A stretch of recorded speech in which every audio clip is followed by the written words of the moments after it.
What's up, yo? I'm just testing out this thing on OBS. All right. Welcome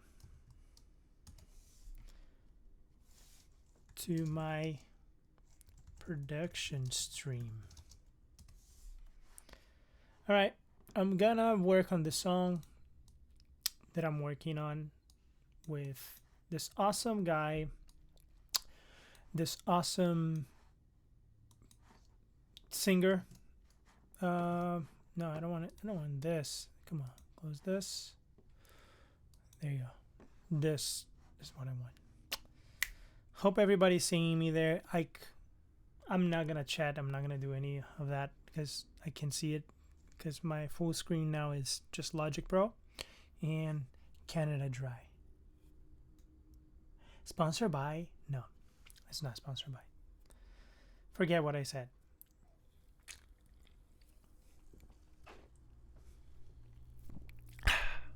Right, let's work in this song. It's called Addicted. The song is called Addicted. And it's so funny. This first version of the song was called Butterfly, and then I changed to Addicted. I mean, we changed to Addicted, Ramir and I. And you know, it's a very cool song. I was inspired by Kaytranada on the instrumental part. I always wanted to make a song on his style, like hybrid of electronic and, you know, kind of African vibes. But yeah, check it out.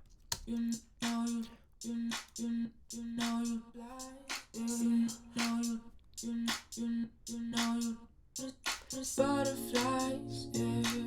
You know you do this to me every time. Give me a glance and I recognize, yeah, that you weren't looking for me, yeah. You're here with them, and now I gotta sit and watch you get. It's getting harder for me to pretend. You're not my fantasy. Don't you think I'm addicted, baby?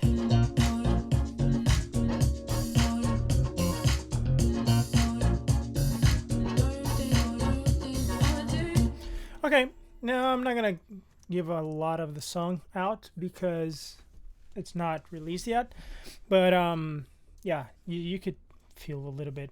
So what I'm feeling of the song, the drums are not hitting yet, and you know, for me to start revolving the vocals and working on the vocals a little bit better, I'd like to feel the instrumental a little more concise, you know, a little more punchy, like almost as that's the final version of the song, the final version of the instrumental. So the vocal is fine, like the vocal is pretty raw. We just recorded the vocal, so you know, still a lot to add it. Like you see, I'm sorry, I just vomited a little bit. But as you see, you know, like I usually clean everything, like all these little things here. There's this is just garbage. Let me mute for you to see. Like, I know I should lie.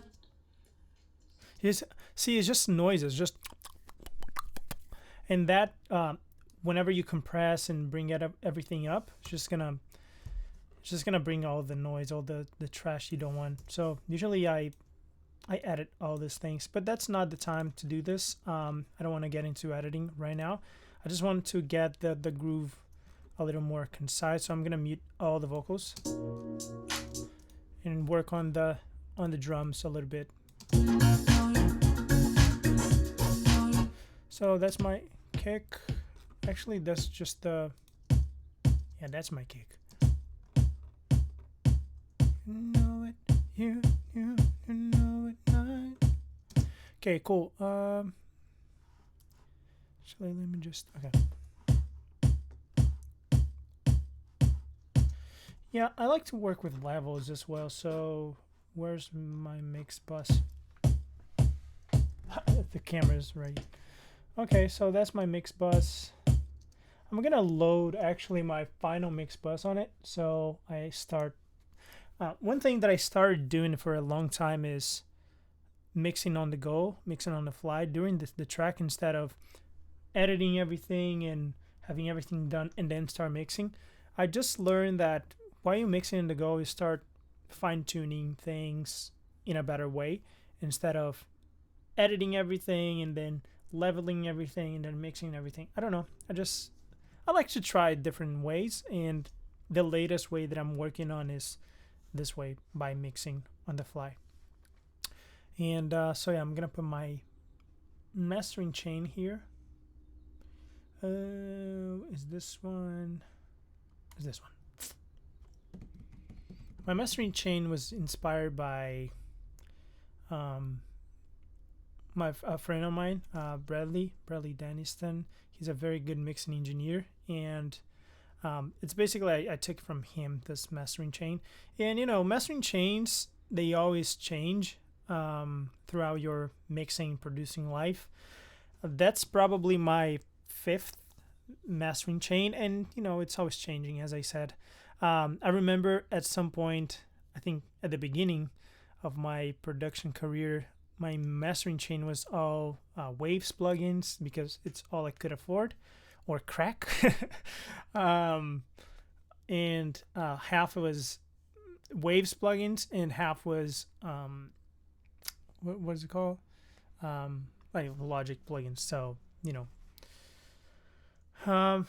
so that's basically my mixing. Oh yeah, one tip that I've learned from this guy that I don't know who was anymore, but was to put a gain with 6 dB plus 6 dB on the mastering chain before starting production, so you can listen to things way louder.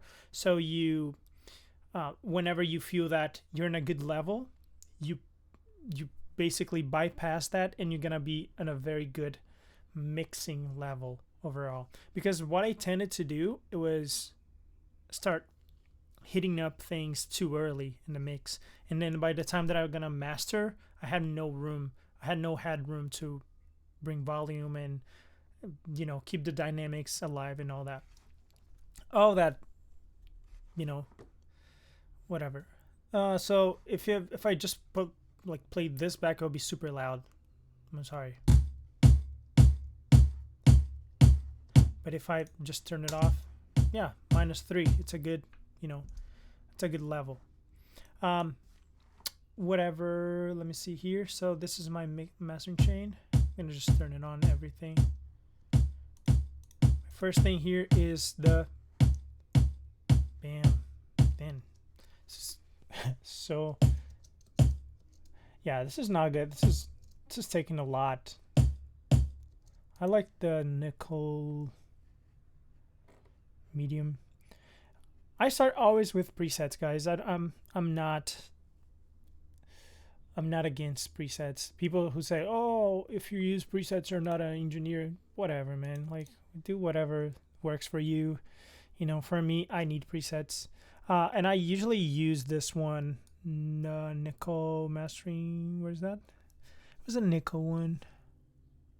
Discrete. Where's that? Oh no, it's not the vocal. Steel.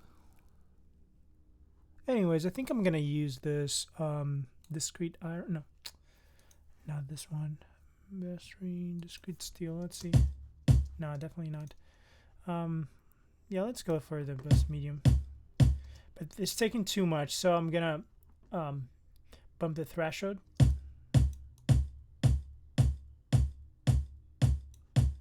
That's better. And anything you do on this plugin, usually do on both sides, because I think it's dual mono or something like that. I never understood why it's not automatic.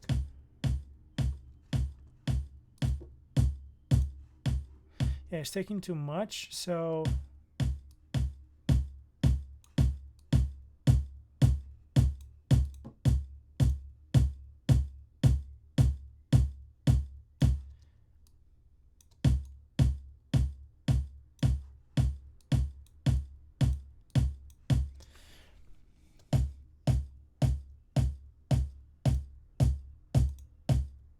yeah, it's a little more controlled, definitely. Where's the kick here? I think I'm gonna start compressing on the kick beforehand. Correct? Alright, first thing first, I just check if there's anything I wanted to pick it out. I always check for these frequencies like 300. Just take this out.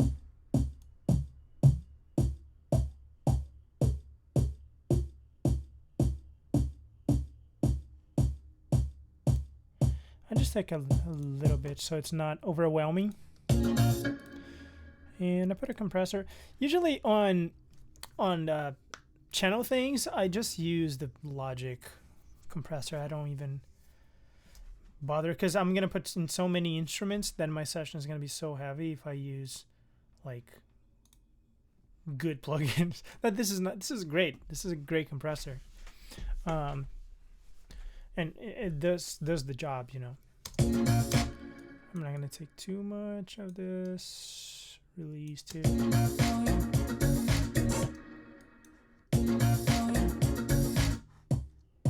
Yeah.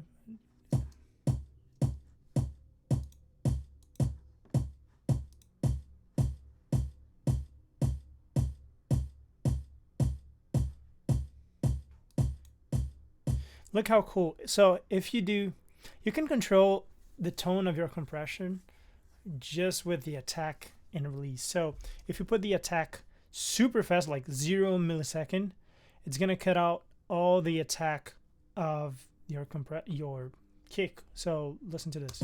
It's like no life, no transients. And if you start, while you start bumping this, the transients are back.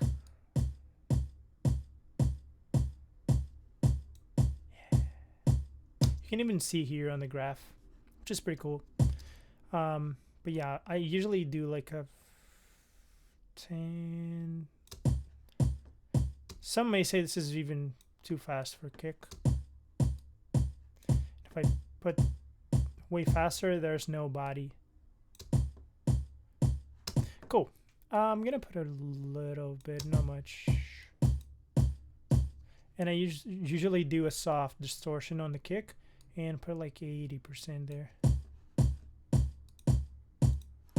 Always listen to what are you doing, guys. Don't just that's my usual goal and that's what I usually do and always works in the same way. Each mix, each track is different. Okay, so don't automate everything. That's not how you do art, unless it's the generated. How you say that? Generative art. Yeah, then yeah, automation is everything. But that's not our case. I'm not gonna take too much here too, like just a tiny bit to take all the transients. Just a little, a tiny bit to take. Okay. Cool. I'm gonna just bump a little bit, like half dB. Yeah, this is fine. Okay, and oh yeah, where's my? Oh my. Oh, okay. So another thing that I always do in my kicks, it is parallel compression. If you don't know what parallel compression is, I don't want to explain what it is, but it's basically you're sending a signal parallel to the original signal, and then that signal that you're sending parallel to the original one is being processed in another way, and then they come back to the same bus or they meet each other to form a new sound. I mean, I think I kind of explained parallel compression in 10 seconds. But yeah, if you know better, just let me know here in the comments. I probably just butchered what parallel compression is. I'm not trying to do a tutorial here of what parallel compression is. But where is the I have to create the bus. Come on, guys.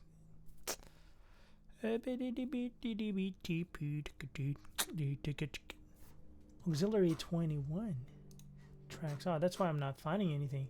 Okay, so this is my parallel compression. I'm gonna send to mix.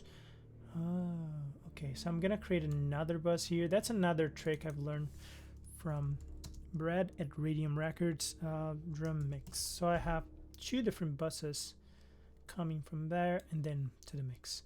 And this I'm gonna treat as well. I'm gonna put a bunch of stuff there. For this, oh yeah, okay. I have to stop here because my parallel compression it's not as complicated, to be honest, but it's something I like to share with people. I use just one plugin in my parallel compression. Actually, I'm lying. I use a couple of plugins, but this is my favorite one, where is the Softube S73. This plugin, it's amazing. And I know most of you guys have access to this plugin, even if you don't know. If you own a Focusrite Scarlett, you probably own this plugin because it comes free with the Softube whatever thing that they had there. So yeah, that's the plugin. This is the plugin, and what I do with this is just keep on 15%, put a little air, punch, voila, that's my parallel compression. But what I like to do as well after this, I just put a compressor just to tame some of the transients as well. So I just put the rock kick, but I usually reset everything because this is crazy. I just use for the attack. I don't know why they use this actually. It's release on auto, and yeah, just to tame a little of the attack. I put a pretty fast attack. 10 milliseconds is like, that was a 10 millisecond thing. Look, 10 milliseconds. That's not 10 milliseconds. Definitely not 10 milliseconds. Okay, yeah, so let's send this big boy here. Where's my kick? I'm sorry guys, I know I'm kind of confusing all of you. Okay, yeah, this is better view. In my parallel compression, oh yeah, let me name this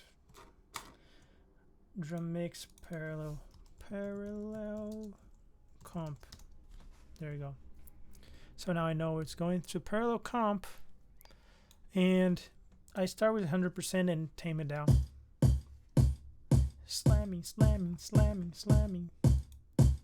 See, if I don't have this compressor here after the S73, it's just bananas. So, but I don't use as much ratio like this. Nah, this is too much. Threshold, yeah, just a tiny bit.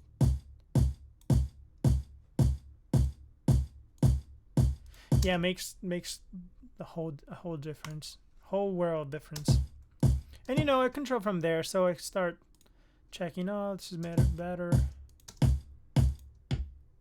Why I'm using this kick again? I don't remember why I'm using the second kick. Oh, I think it's more for knock.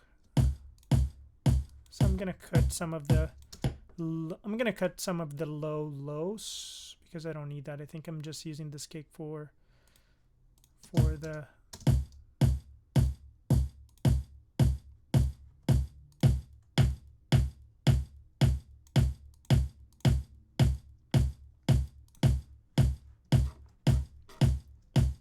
yeah, always paying attention to this big boy here. Yeah, this is way too much.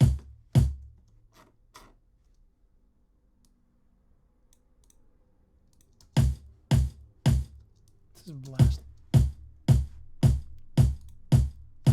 Yeah, definitely. Let's tame all this down.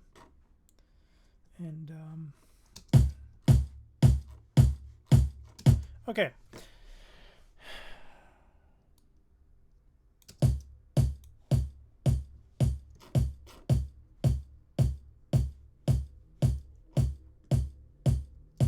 Okay, on drum mix, I'm gonna put another compressor, but where is my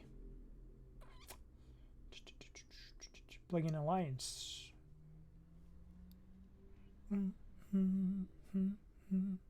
you guys are liking, just follow this page. I know I'm not the best host ever on live streams. I'm just trying to get work done to be honest.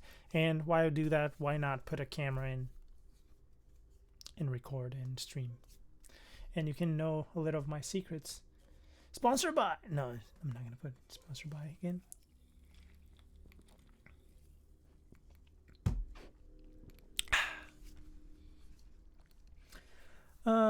This guy. The bus compressor.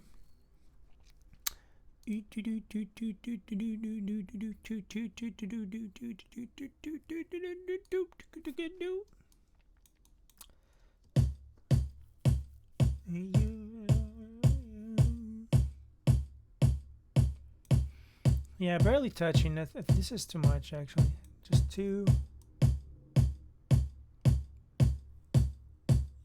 Yeah. It's more like it. It's more like it. It's more like it. It's more like it. And the same way I told you before, if the quickest the attack, the less the attack, the more they're gonna take out the attack. So look, peaks, peaks, peaks, peaks, peaks. But if you make your attack slower, like 10 milliseconds, it's gonna take less. So transients can go through. Understood? Again, slower attack, transients go through. I mean, I just, oh my god. See, the faster the attack, the more it's gonna take, the more it's gonna compress actually. The slower the attack, the less it's gonna compress because the transients are not gonna trigger the compressor. So it's gonna take less. Just tame it down a little bit. Tame it down a lot more. Just compressing almost nothing. Compressor need a ton. So, you know, compression, it's an art because it's not only the threshold, it's not only the ratio, it's not only the release or makeup. It's a lot about the attack as well. All right. So that was my tip for you guys out there and the girls. Okay, I'm gonna put in 10 milliseconds for now, just because it's a drum bus compressor. It's not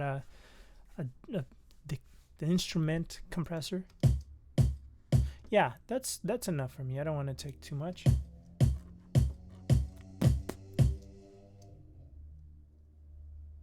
Motorcycles. I love and hate them at the same time.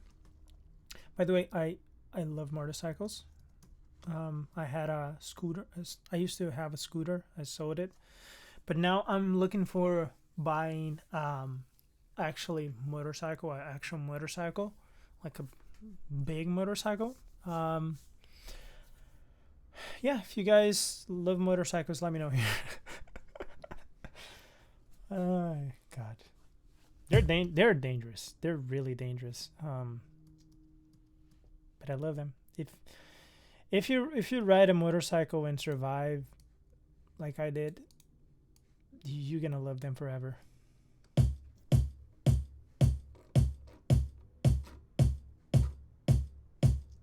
Okay, yeah, so you see, just by putting some compression on the instrument, so I put here on the kick by itself, and let me put the better, and see, wow, just by putting compression on the instrument, on the drum mix, which is this guy here, and later on the mix bus, it's gonna make everything sound more glued together.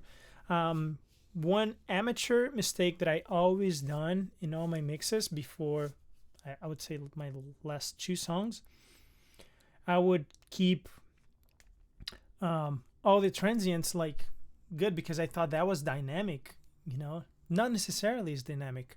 Not necessarily is gonna sound dynamic just because you kept all your transients there.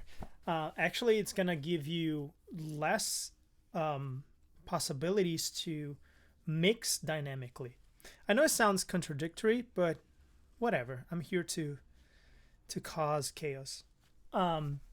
But if you're a mixing engineer, you probably know what I'm talking about. So if you have more transients, like peaks, you're gonna trigger your limiter at the end way more. So it's gonna sound like squished, like, and you're not gonna have enough headroom to bring the mids and the non-transient elements up. So that's what I'm talking about. So imagine that you have a peak here and all your vocals are here. So instead of uh, doing this, aligning everything and bringing everything up, what are you doing? Is basically you're limiting your kicks and everything else to a squish thing and trying to bring it up. It's not the way to do it, because the limiter is going to be triggered before the transients. Okay. Or maybe not. Maybe I don't know what I'm talking about. Okay. If you know engineering better than I, just roast me here, because I'm just making music, man. At the end of the day, I've learned so many things that I thought was true in the past 10 years. So that's why I don't stay here.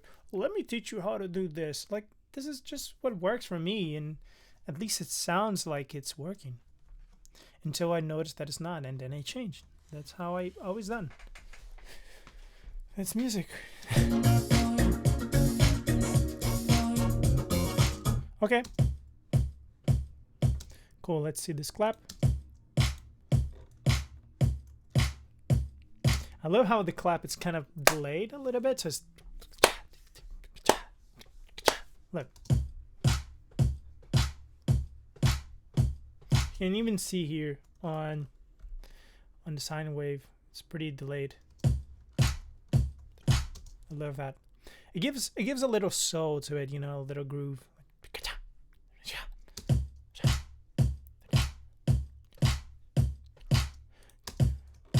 Okay, definitely gonna compress a little bit because all that I just said. Actually, let me cue this.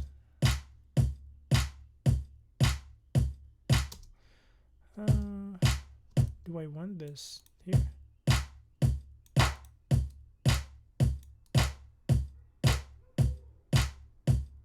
Maybe I want it. I'm just gonna cut in just in case.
Gain stage everything.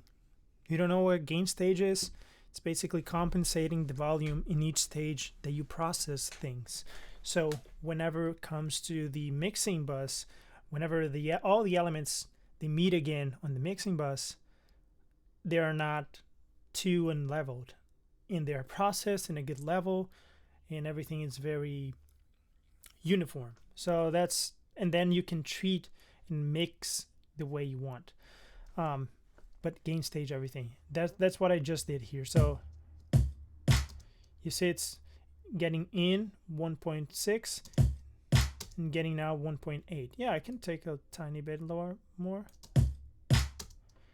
You see, so now it's going now 1.5. So you don't need to be like exact and be super mathematical about it. It's just feel it, and turn it on and off.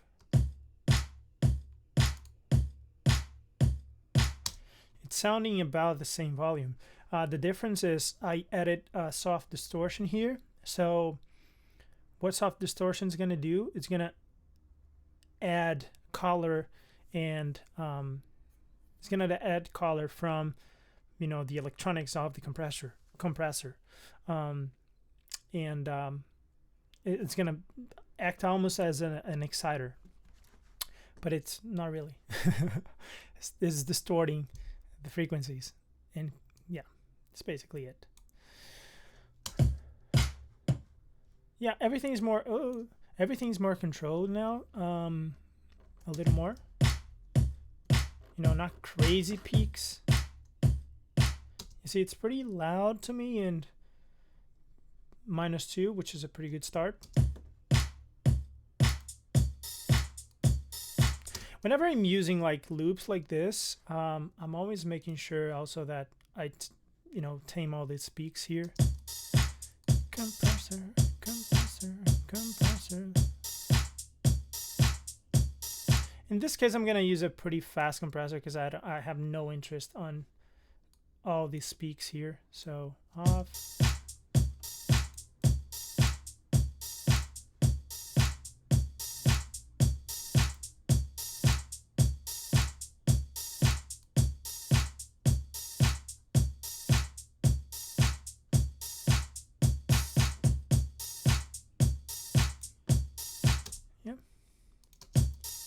You can even see here where the compression is going to start acting with the threshold. I'm going to put a hard knee so you can see actually. You see this, that's the point of compression. So -15, I would say, in this case.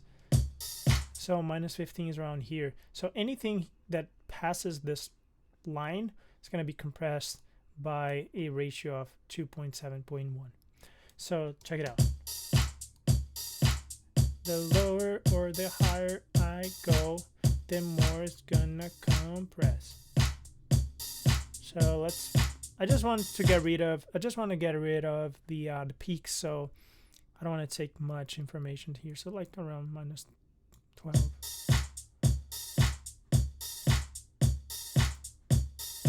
Yeah, sometimes it's not enough. So you have to feel it too. So let's put in -20.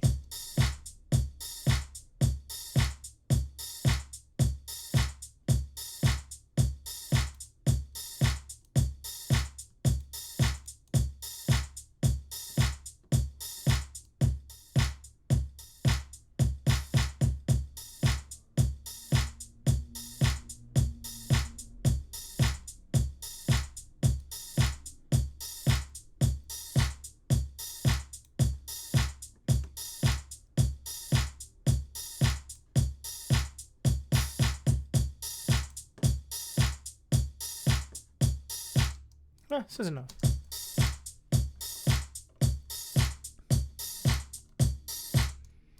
Cool. Let's see the other things. Oh, let me do something here real quick. Yeah, look how much garbage here. I don't need any of this.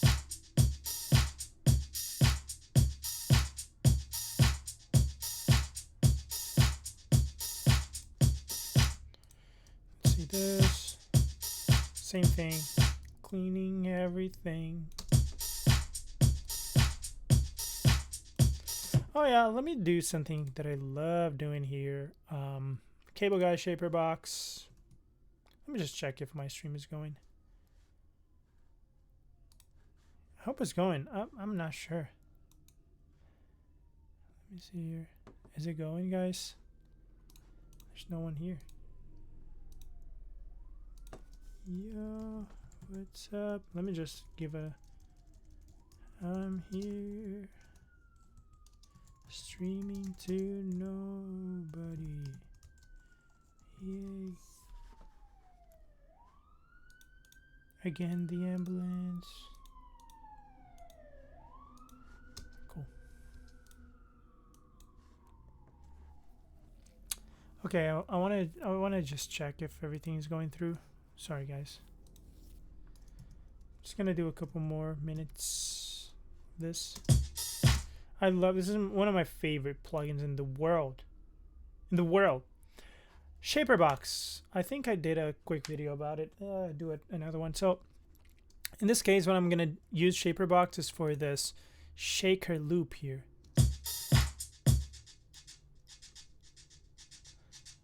You see, it's like doing some. So it kind of already has an effect. Yeah, like a left and right effect, but I'm gonna make sure that's actually even more. I'm gonna put more accent into that. So this is the pan tool on it, and usually I do like a weird loop length.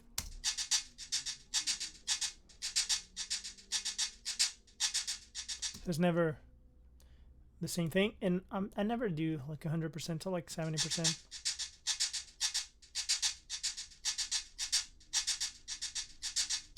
Yeah, there you go. Just to have a little sauce.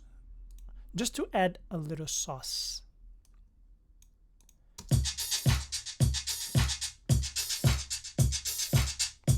Okay, let me put this way down. So like, oh, minus 12. Oh shit. Minus. I said minus.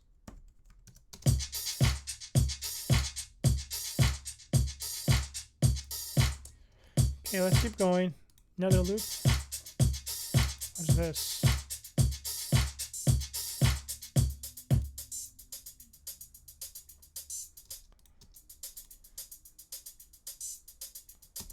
And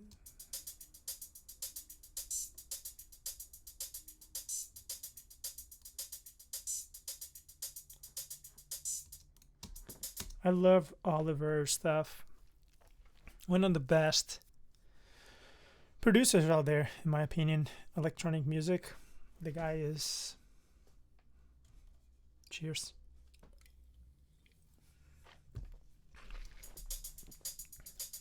Okay. I'm gonna compress.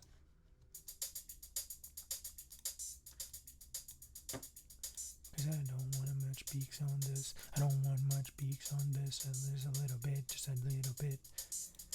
Maybe a soft distortion just to bring up a little bit of the information back. This is enough. So these are my drums. Check it out. Oops.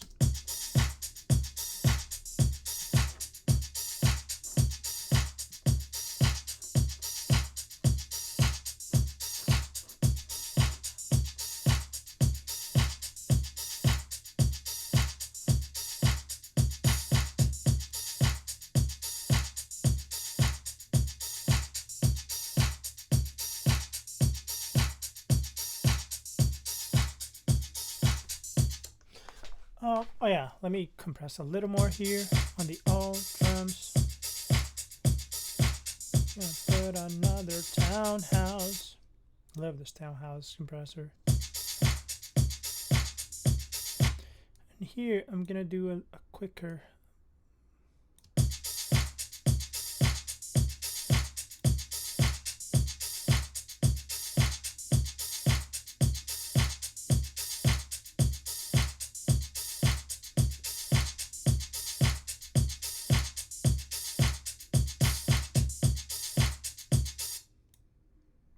A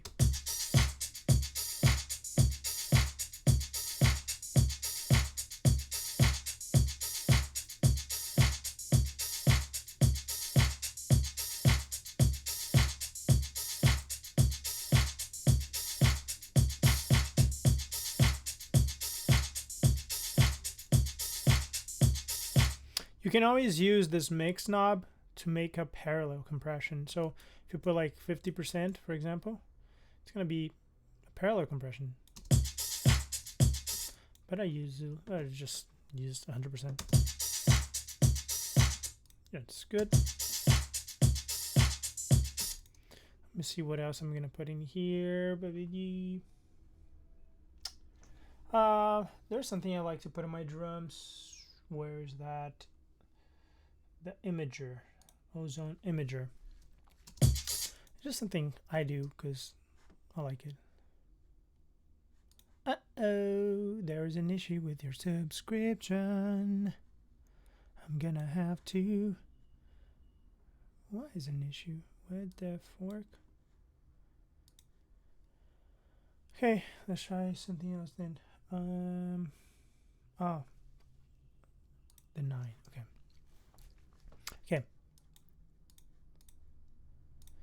I always leave the imager to learn first.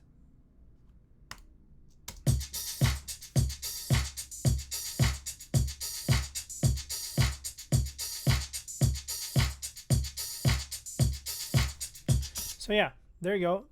The ozone learned my crossover points, which is basically where a band starts and where it ends. So this is my low end. Let me solo it for you. It should be soloed. I don't know why it's not soloing. Let me find out.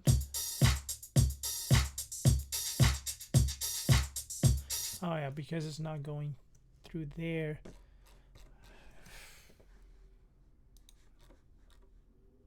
Okay, so all this here should go first to drums. Why is it going to vocals? So weird.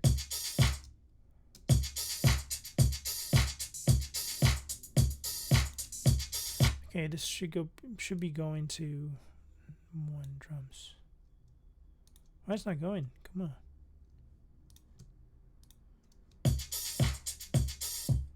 There you go. Okay, that's my low end, which is basically the kick.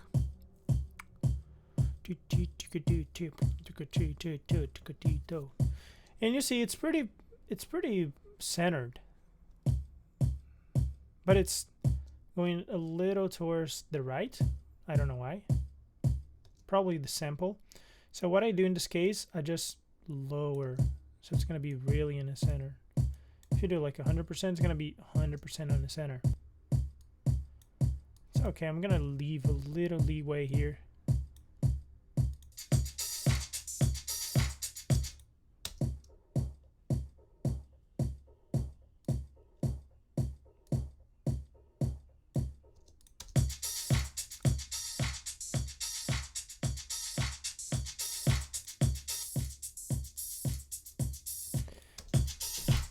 Yeah, that's how I like the image of my drums. So low end's very centered. So kick, anything below. You know what I'm gonna do? Actually, I'm gonna take it out this frequency here. Learn again. There you go. This is much better. So now my kick is super centered. Everything in between, so from 250, 3K, mid, kinda in the middle, but kinda in the stereo as well. And the high ends, the sparkles. The sparkles is more like spread it out, and that helps with separation in the mix as well. So, because if you have everything, put like chunked together, I don't like it. It just sounds bad in my conception.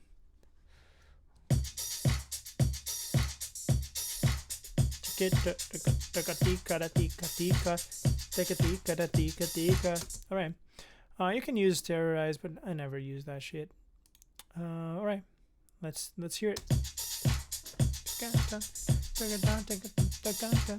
Maybe I put some bongos later, or some congas, just to give some groove.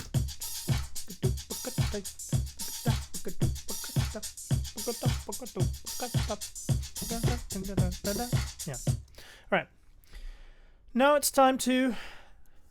Oh, there are more drums here. I'm sorry, guys. Ooh, what's this? Oh shoot! There's more things here, guys. It's another clap. Bam.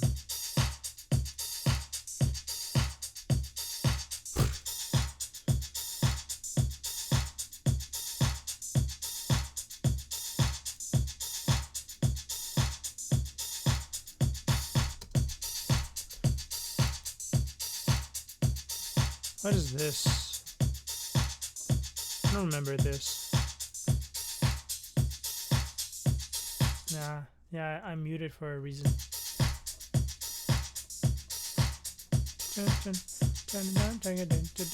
I think that's it. I just missed this other clap. I'm gonna put it right here. Okay, let's play with the basses now and drums.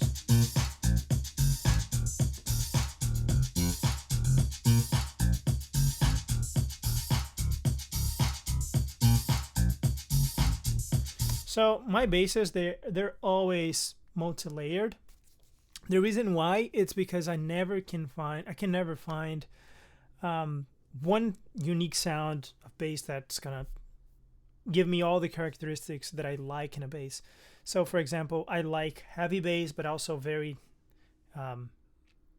mid-range clean bass, and sometimes I'm looking for that pluck sound, like almost rubbery in the bass. So, and I can never find like a patch that has all of that. So I created my own. I usually create combining different tones of bass, and in production that's totally fine. Like no one's gonna, is he using 3 basses? Oh my god, this is not. There's no a mixing police production police is gonna come and you did wrong. There's no wrong in music production. People do the weirdest things and works. If it works for you, just do it. It works for me. I have a multi-layer bass, and all right. First layer is this Subsonic Base. That's basically a sawtooth.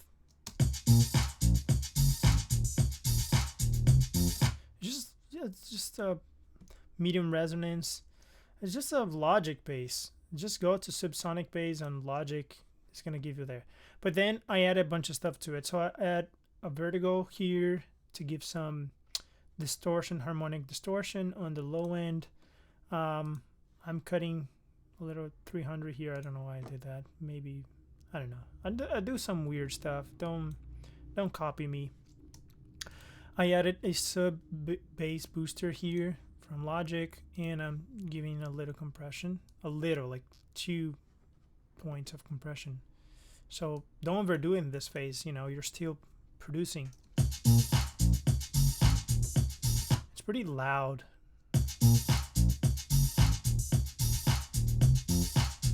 One thing that I would do in this bass as well, maybe on the, actually I can do this on here.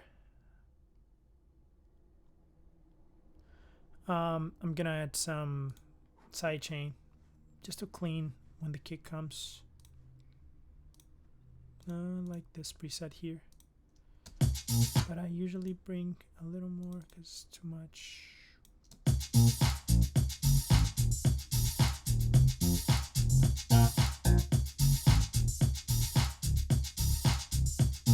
See, it cleans a little bit when the kicks comes. This one now. The second layer of my bass is this organic lead from Bass Station. Is this even working? I don't know if it's working. I think I have to renew my activation.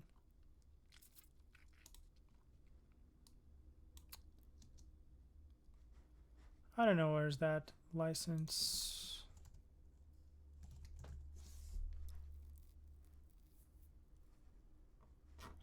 I don't know. I have to download this. Never mind.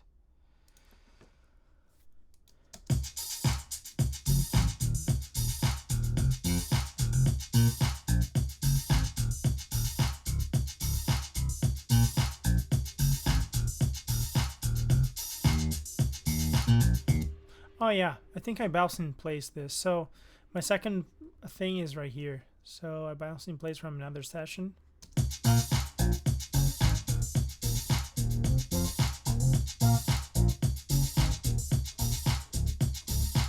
So that's my second layer, is this organic lead from Bass Station, which I love, really good.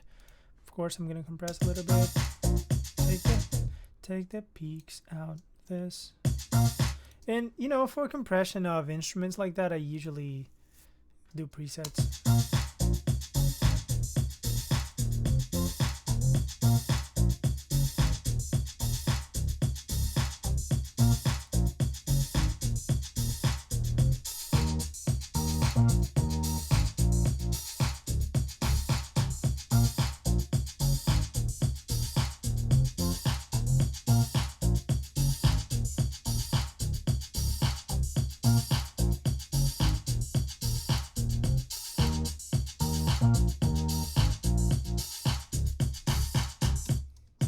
Yeah, and this part here, the shapeshifter shaper box kind of did something I didn't like, so check it out. It's taken out on this time that I don't want to.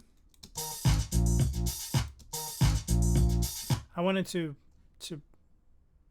sustain the note. See? It's okay. I deal with that later. I'm not gonna do that right now. Okay, the third layer of my bass is this slapped electric bass from Logic. Oh my god, I'm just seeing the comments like, "Oh, you use everything Logic, you suck, man. Just don't do this." Like, you're not a producer. You use everything. It's from Logic Pro. Like, I don't care. I don't care. I don't care. If it sounds good, that it sounds good. Of course, there are a bunch of instruments out there that would destroy this slapped electric bass. Maybe, yeah, of course. I'm not denying that.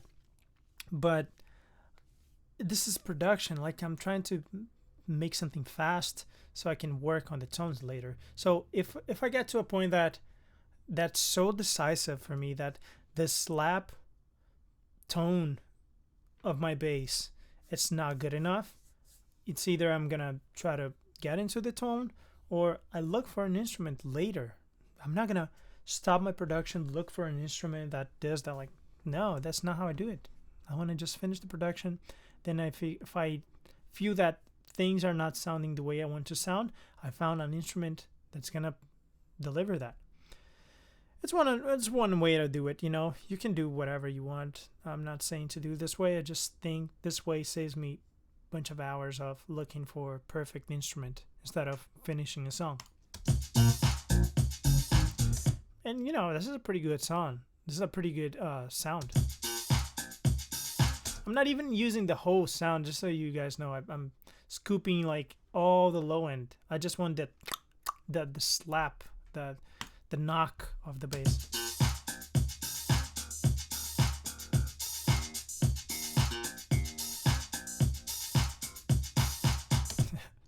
Yep. So whenever I play everything together, it sounds like this.